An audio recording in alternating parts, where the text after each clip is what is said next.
এভাবে কেন সমাজ ছেড়ে দিলেন, ঘর ছেড়ে দিলেন, পরিবার ছেড়ে দিলেন? কি করছেন আপনারা? আপনারাই করতেন পারেন। এই এক সেট সোফা, 6টা চেয়ারওয়ালা, একটা ডাইনিং টেবিল, একটা ফ্রিজ, আর কয়টা কাচের প্লেট, লবণের বাটি, চায়ের কাপ, 2টা আলমারি, 4টা খাট, আর টাইলসওয়ালা একটা বাসা, 4টা রুম, 2টা বাথরুম। এই সামান্য কদ্দুর মিলাইতে গিয়া 60 বছর শেষ করে দিলেন।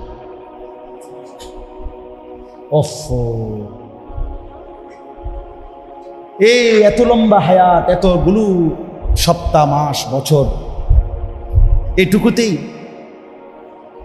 কি শুনাইলেন? 3 ছেলে বিদেশ পাঠাইছেন, 4টা মেয়ে বিয়ে দিছেন, বাড়িতে একখান বিল্ডিং করছেন, গ্রামে কদ্দুর জায়গা লইছেন, শহরে কদ্দুর জায়গা লইছেন, ব্যাংকে কোথায় টাকা জমাইছেন, খালাস।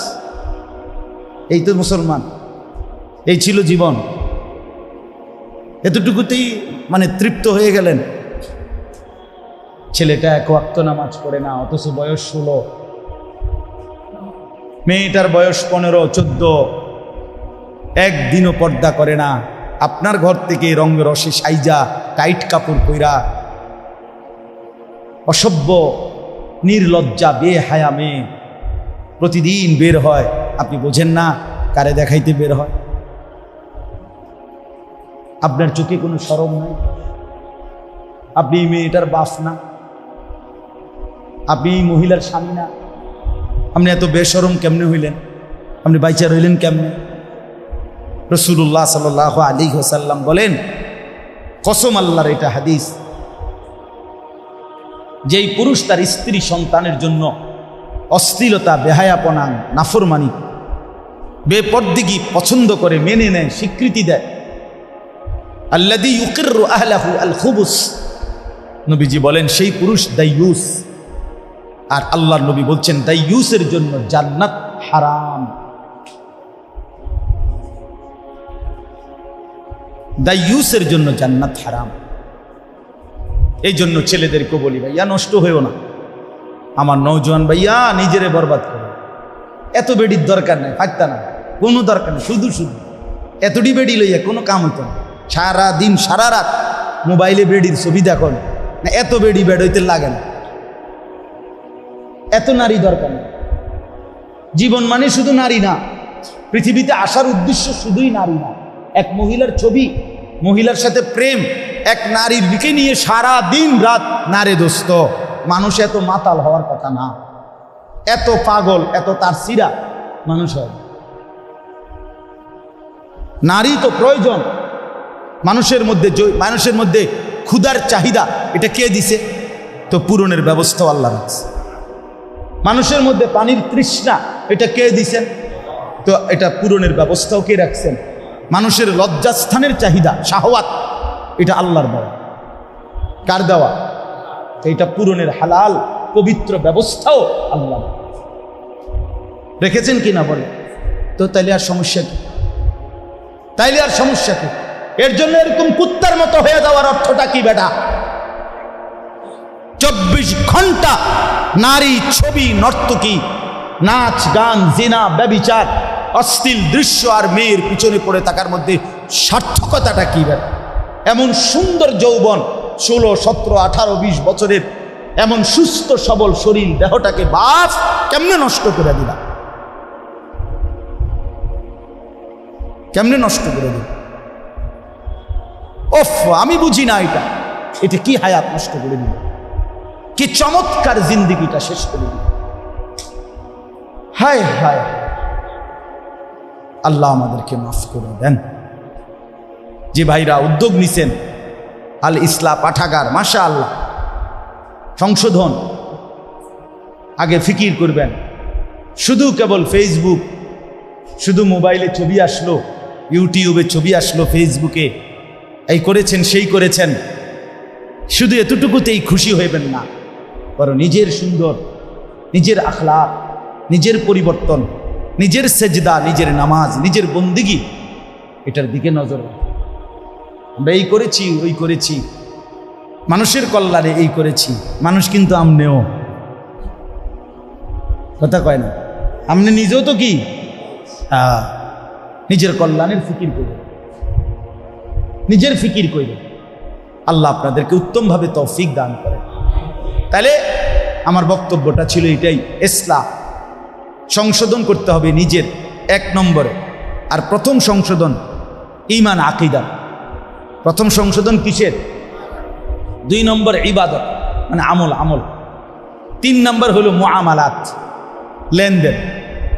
আমরা চলতে গিয়ে জীবন চলার পথে জমির বেচা কিনা, এরপরে আমাদের সমস্ত উৎপন্ন কর্ম, আমরা যে উপার্জন করি, উপার্জনের যার যেটা পন্থা, চাকরি বলেন, ব্যবসা বলেন, ক্ষেত বলেন, যেটাই বলেন, যে যেমনি রোজগার করে, এর রোজগার মানেই লেনদেন।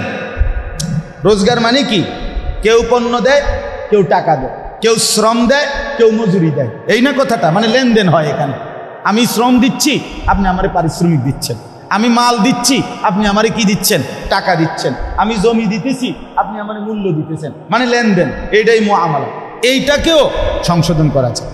এটার মধ্যে কোনো হারাম আছে কিনা, সুদ আছে কিনা, ঘুষ আছে কিনা, অবৈধ উপার্জন আছে কিনা, হারাম আছে কিনা, এটাকে বাছাই সংশোধন করে। আপনি যেমন কোম্পানি বলছে আপনারা এভাবে আমরা কিস্তি দেব, আপনার থেকে এভাবে টাকা নেব, আপনি এটা তো কোম্পানি না বলছে। আপনার উচিত একজন আলেমে দ্বীনকে জিজ্ঞেস করা যে হুজুর, আমার দোকানের ব্যবসাটা হলো এই, আমারে এই কোম্পানি এভাবে মাল দিতে চায়, এভাবে টাকা নিতে চায়, আমার এটা দেওয়া নেওয়া ঠিক হবে কিনা? এটা কি 10টা মিনিট, আধা ঘন্টা একজন আলেমের কাছে জিজ্ঞেস করে নেওয়া যাইতো না? কথা বলেন না কেন? না, কিন্তু আপনি দেখেন এটা জিজ্ঞাসা করতে রাজি না। আমার সম্পদের উপরে এটা জিজ্ঞাসা করা উচিত যে আমার লেনদেনটা সহি কিনা। এই যে আমাদের সমাজে যুগ যুগ ধরে বন্ধকের যেই সিস্টেম আজও বদলানো যাচ্ছে না, অথচ এটা 100 যে আধা 30 শতক 20 শতক আধাকানি জমি আমনে আমি দিলাম, আর আমনের থেকে আমি 50,000 টাকা নিছি বা 1 লাখ টাকা দিছি, বিনিময়ে আমনের কাছে আমি 20 শতক জমি কি রাখছি? বন্ধক রাখছি, আর আমনের থেকে আমি টাকা নিছি 50,000। এখন আমাদের দেশের নিয়ম কি? যে যতদিন পর্যন্ত এই 50,000 টাকা সুদ না করবে, এবারে না দিতে পারবো, অতদিন এই 20 শতক জমি উনি ভোগ করবে। এটা না নিয়ম? এটা 100 হারাম, 100 হারাম, হারাম হারাম হারাম। এটা হারাম ব্যাপার, হারাম খাইলা তুমি, হারাম। যদি বলেন ওমা আপনি নতুন করে এই কথা কইলে ওই বলি হুজুর, না আমি নতুন করে কইলে ওই তো না জানতো, আপনি আপনার ফুরান কথা থাই না, শুধু আমাদের মানা করছি না, আমি তো জামুগা। এখন বয়ান শেষ হইলে তো আমার গাড়ি রেডি, আমি দৌড় কুমিল্লা, আমি কীর্তাম আপনার কান্দে লই বইতে। আপনারে বললাম। হ্যাঁ, এবার যদি আপনি বলেন না হুজুর এটা হারাম না, আপনার কাছে হুজুর আছে, অন্য কেউ বলছে এটা জায়েজ, তাহলে কে বলছে আমারে জানাইলে এরপরে আমার বিচার যেদিন হবে সেদিন আমি বটনি লাগাবো আপনাদের সামনে কানে ধরে, এবং ভিডিও হইব, রেকর্ডিং হইব, সারা দেশ দেখব। আপনি বিচারের ঘোষণা দিয়ে আমি আমরা বলে। তাহলে কথার কথা একটা উদাহরণ দিলাম। অসংখ্য গাছের ফল, পুকুরের মাছ আপনার আন্দাজের উপরে বিক্রি করে ফেলে। ও বইল মানে মুকুল বের হইতে হইতেই কি বিকতে লাগে, ফল বিক্রি করে ফেলে। তো এটা কি হালাল না হারাম জিজ্ঞেস করছে? ওদের এমনি তো চলতে আছে, এমনি চলবে। এমনি তো কত মানুষে বিড়ি খাইতে, এই জন্য সবাই বিড়ি খাই দেবে। কত মানুষে তো টেলিভিশন দেখতেছে, তো এই জন্য বুঝি টেলিভিশন জায়েজ হয়ে গেছে। নাটক সিনেমা দেখা কি হয়ে গেছে? জায়েজ হয়ে গেছে। তাইলে অনেক মানুষ কোনো গুনাহ করলেই সেটা কি হয়ে যায় না, হালাল হয়ে যায়। আল্লাহ আমাদেরকে বুঝ দান। আপনি যদি বলেন বন্ধকের এই সিস্টেম সঠিক বানানোর কোনো সিস্টেম না, মানে এই লোক কি করবো যে 20 শতক জমি ওনার কাছে যে আমি বন্ধক রাখলাম, তো এটা কি করবো উনি? তো এটা আপনি কি করবে, এটার একটা বুদ্ধি আছে, এটা আমি বলতাম না। আমি আপনার দরকার হলে আপনি হুজুরের জিজ্ঞাসা, আমি অন কইতাম কেন না, কি লেখা বললাম না, জানার দরকার নেই, যার দরকার হে জিজ্ঞাসা। কষ্ট আলেমদেরকে জিজ্ঞাসা করলেই ওনারা হালাল তরিকা কি, বৈধ পন্থাটা কি সেটা বলে। কথা বুঝছেন কিনা বলে? প্রত্যেক পন্থারই বিকল্প হালাল পন্থা আছে। আছে কিনা বলেন না কেন? মদের বিকল্প মধু আছে, বুঝেন না?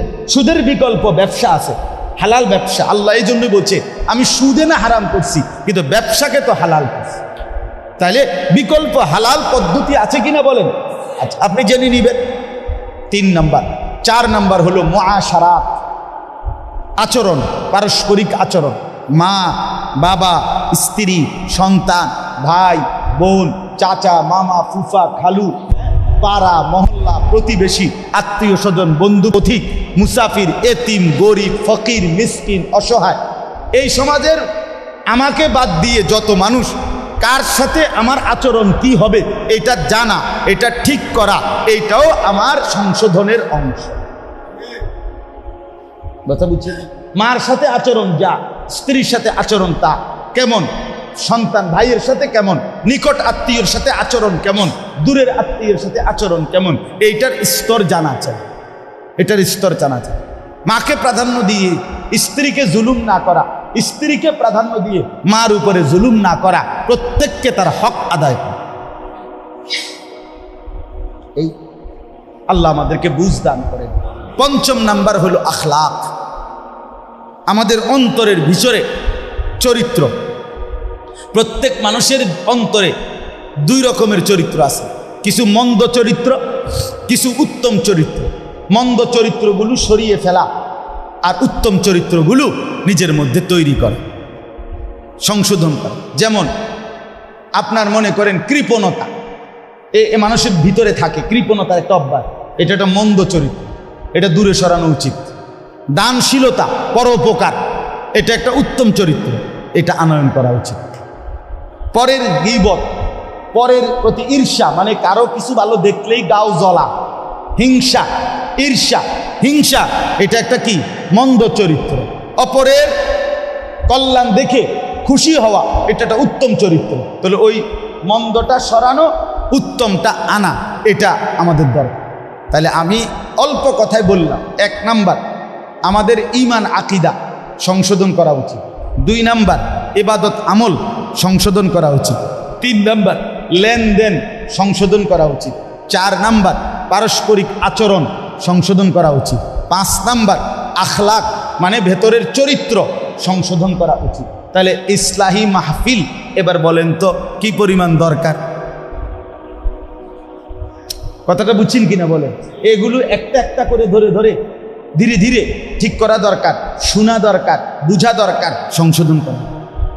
এই জন্য আমি অনুরোধ করলাম, যেই ভাইরা আলহামদুলিল্লাহ উদ্যোগ নিছেন, আজকের মজলিসও সাজাইছেন এবং আপনারা ভিন্ন আরও আয়োজনও করছেন, আপনাদের এই সব আয়োজনে আল্লাহ তাআলা বরকত দান করেন। আর আপনারা যারা মসজিদের কমিটি আছেন, মসজিদের ইমাম সাহেব, খতিব, মুয়াজ্জিন সাহেব আছেন এবং মহল্লার মুসল্লি আছেন, আপনাদের কাছে অনুরোধ, আলহামদুলিল্লাহ আপনাদের ফেনী সমৃদ্ধ এলাকা, ফেনী জেলা ওলামায়ে কেরামের জেলা, ওলামায়ে কেরামের জেলা, উপযুক্ত আল্লাহওয়ালা মুত্তাকি ফরহেজগার ওলামায়ে কেরাম আলহামদুলিল্লাহ আছে এখানে। এই জন্য আপনারা মাঝে মাঝে 2 মাস পরে পারেন, 3 মাস পরে পারেন, এরকম ইসলাহি মজলিস করার চেষ্টা করবেন। জনপ্রিয়তা কোনো জরুরি না, কোনো বক্তার জনপ্রিয়তা আছে, উনি আইলে কিছু লোক বেশি হইব না, এই জনপ্রিয়তার মোহ এটা ঠিক না। আমার জনপ্রিয়তা মূল মাকসাদ না, সংশোধন মূল মাকসাদ। কথা বুঝছেন কিনা? এই কাজেই 50 জন হোক, 20 জন হোক, 10 জন হোক, মুসল্লিরা আপনাদের যদি একটা একটা অজু, গোসল, নামাজ, সূরা, কেরাত, দোয়া, কালাম, আপনাদের ঈমান আকীদা লেনদেন ধীরে ধীরে সুন্দর হয়, ঠিক হয়, সামান্য একটু খেয়াল করলে হয়তো অনেক কিছু ঠিক হয়ে যাইত, কিন্তু আপনি খেয়াল করছেন সেজদার মধ্যে পিছন দিয়ে যদি 2 ঠ্যাং উঠতে যায়, দোনো পাও একসাথে উঠে যায়, নামাজ একেবারেই বাতিল, নামাজ আর হবে না। ওই নামাজ সহু সেজদা দিলে হইতো না, নামাজ এটা একবারে বাতিল। এখন আমি নিজ চোখে দেখছি, আপনারা একটা দিন একটা মসজিদের সেজদার পরে একটা ভিডিও করাইয়া দেখছেন যে পিছি দিয়ে কি হয়, কথাটা আমার বুঝছেন? অথচ এটা একটা ছোট্ট বিষয় যে আপনারই না মনে রাখা যে আমার দোনো পাও যেন অবশ্যই মাটির সাথে, ফ্লোরের সাথে কি করে থাকে, লাইগা থাকে। তো এটা যদি আমার কারো যদি এই বেখেয়ালে উঠে যায় সবসময় এই অভ্যাস, তাহলে উনি যে এটা ঠিক করে নাই, তো উনি হাসরের ময়দানে গিয়ে দেখবো ওনার কোনো নামাজ নেই। কিন্তু উনি তো পড়ছিল, কথা বোঝেন নাই আমার, কিন্তু কিন্তু ঠিক করেন। তাহলে মুশকিল কিনা বলে? মুশকিল। এরকম অনেক বিষয় আছে। এই জন্য আমি বলবো আপনারা ওলামায়ে কেরামকে দাওয়াত করে এনে মসজিদের ইমাম সাহেব, খতিব সাহেব, ওনাদের বয়ান, এগুলোর দ্বারাও জুমার বয়ান পরিবর্তন শেখার নিয়তে শুনবেন। জুমার নামাজের বয়ান 52 সপ্তাহ জুমার বয়ান হয় এক বছরে, মানুষের সংশোধনের জন্য যথেষ্ট। কিন্তু সামনের 2 কাতারের মুরব্বী মাঝ বয়সী ইমাম সাহেবের ওয়াজ শুরু জুমার দিন, এবার জুরানি শুরু, মানে বর্ষি দিয়া মাছ ধরে, বর্ষি দিয়া মাছ ধরে যেমনি এমনি ঠোক্কর মারে, এই রুমে বেড়া বয়ে বয়ে মাছ ধরে। ইমাম সাহেবের জুরানি মানে বয়ান শেষ, ওনার জুরানি শেষ।